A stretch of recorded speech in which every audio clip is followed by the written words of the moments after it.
So yesterday we talked about the um, the Red Scare and what was going on, just kind of setting the stage with what was going on in the United States and its reaction to socialism. We talked about the differences between um, capitalism and socialism.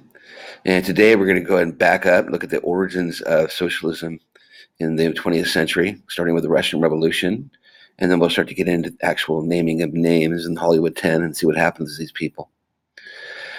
So the Russian Revolution, just a little bit of a review for some of us who had read Animal Farm, starts in 1917 with the group known as the Bolsheviks, led by Vladimir Lenin and Leon Trotsky and Joseph Stalin.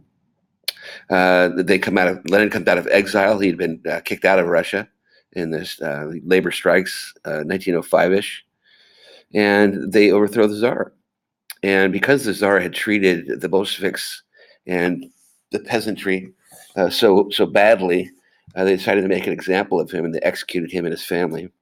After this, Lenin creates the first communist society and socialist economy in history.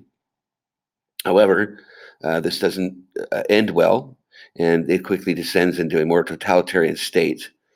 So Lenin tries to be a communist, but he ends up being a dictator. And when he dies, Stalin gets rid of Trotsky, and then Stalin assumes power, and he's more like Napoleon in Animal Farm. He begins to rule as a dictator, and democracy and civil rights kind of go out the window in favor of building a strong national socialist state in Russia. Stalin wasn't necessarily a communist; he was a nationalist. He believed in communism and socialism, and he believed in the idea of a world workers' party, but he put Russian interests first. How did the West react to this? They were scared. They thought that the communist revolution was going to spread to their countries, and the rich were going to be taken over by the poor, and this violent revolution was going to spread. So this led to a fear of communism in the United States, known as the First Red Scare. This culminates in what's known as the Palmer Raids in 1919. The Russian Revolution and radical immigrants, communists, and anarchists began immigrating to the United States, and Attorney General A. Mitchell Palmer began raiding, arresting, and trying individuals for violating the Espionage Act, spying for the Soviets.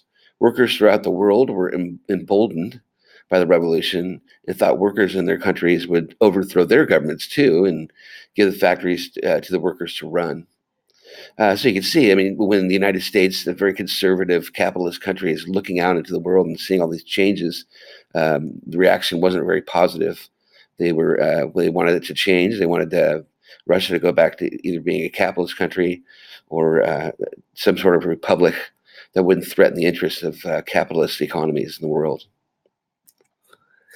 Another example of the Red Scare and this fear of communists is two Italian immigrants, Sacco and Vanzetti.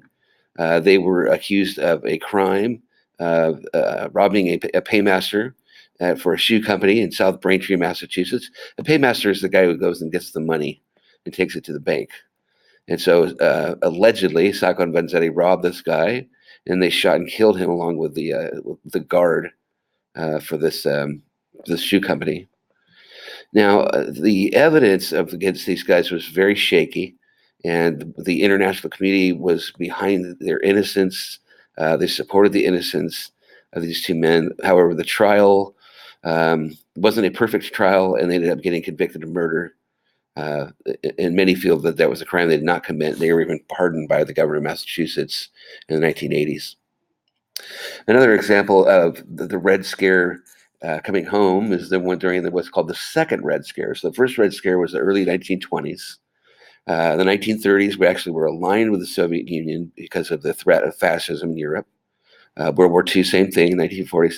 But by the end of the late 1930s and World War II, during about that time, Congress became very concerned about communism and anarchy and socialism. So they formed HUAC, the House Un-American Activities Committee.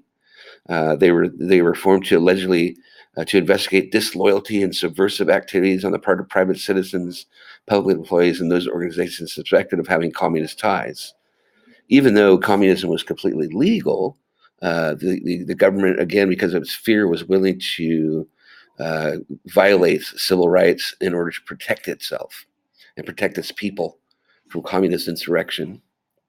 So the Second Red Scare also culminates with, the rise of the film industry in the 30s and 40s.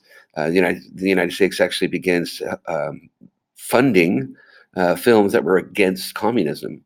We had films that were pro-communist in the 1930s, but then as time changed, as we found out what was going on with Stalin and his 5-year plans and killing millions of people, most communists in the United States turned their back on Stalin, although some continued to maintain their loyalty.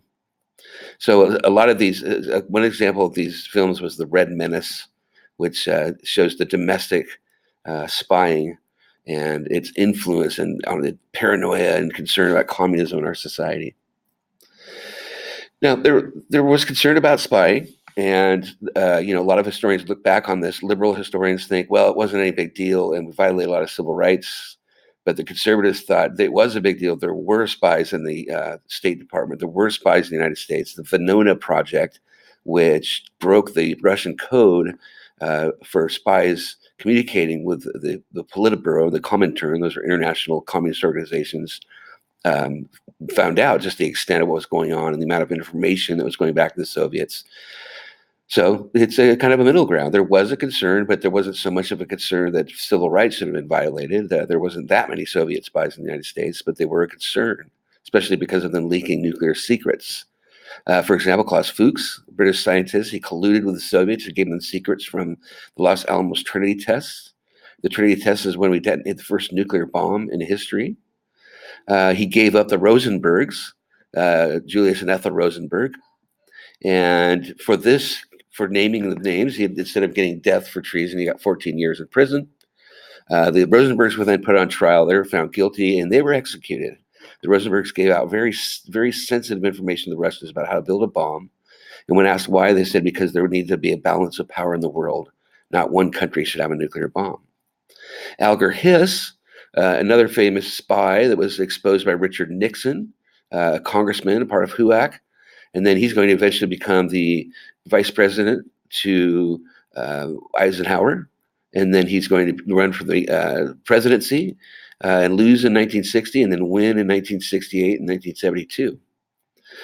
In large part, he came to power with his trying of Alger Hiss. Alger Hiss worked for the government, and his testimony about the Soviet activities was very influential on the State Department, on the CIA, on the FBI, etc.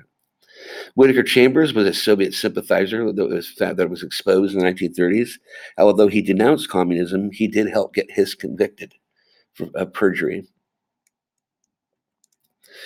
This leads us to what was going on in Hollywood with the making of these Hollywood films. Hollywood shifted from being pro-Soviets, where communism was okay, to anti-Soviets, where communists could not be given jobs. We didn't want anybody working in Hollywood that had any kind of radical leanings.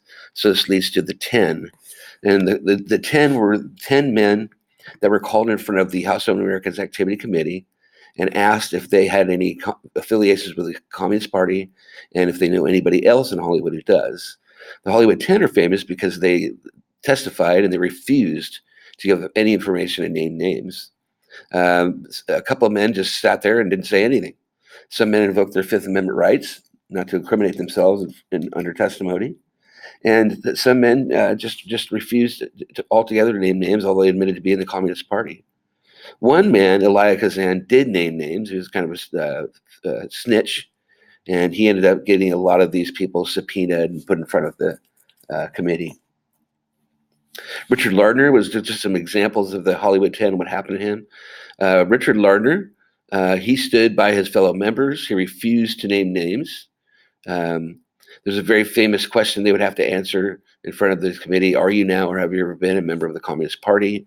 And he said, I could answer the question exactly the way you want, but if I did, I would hate myself in the morning. The aggressive committee chairman, J. Parnell Thomas of New Jersey, angrily dismissed Lardner from the stand. The irony is that some of these guys, when they went to prison, actually met up with a lot of these politicians who interrogated them.